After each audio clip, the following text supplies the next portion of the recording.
మొదటిగా ఒక మీడియా వాడిగా అయిన బ్రాహ్మణ ఛానల్ ఒకటి నడిపిస్తూ ఇలా కుటుంబాలను నిలబెట్టాము. మొదటగా మీరు చెప్పేది ఈ ప్రభుత్వం కూటమి ప్రభుత్వం బ్రాహ్మణుల సమస్యలపైన మేనిఫెస్టోలో పెట్టడము, దాన్ని అమల్లోకి తీసుకొచ్చేందుకు చేస్తున్న ప్రయత్నాలను అభినందిస్తూ సభలో మాట్లాడడానికి అవకాశం ఇస్తున్నారని చెప్పి పెద్దలు చెప్తున్నాను. ప్రధానంగా ఇదే గడప నుంచి అడుగుతున్నాను. గడిచిన 4 సంవత్సరాలుగా బ్రహ్మయజ్ఞం పేరు మీద AP6 న్యూస్ వీరితో పాటు మేము ప్రయాణం చేస్తున్నాము. ఇదే ప్రయాణంలో బ్రాహ్మణ కులవృత్తి చేయాలని చెప్పేసి ఎంత పోరాటాలు చేసినప్పటికీ ఆ ప్రభుత్వం మాత్రం గత ప్రభుత్వం పట్టించుకోలేదు. ఈ ప్రభుత్వంలో ఆ కదలిక వచ్చినందుకు చాలా సంతోషంగా ఉంది.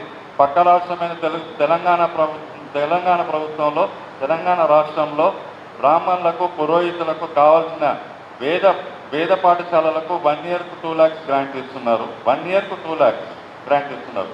వేద విద్యార్థులు ఎవరైతే ఉన్నారో వేద విద్యార్థులకు 500 రూపాయల చొప్పున స్టైఫండ్ ఇస్తారు.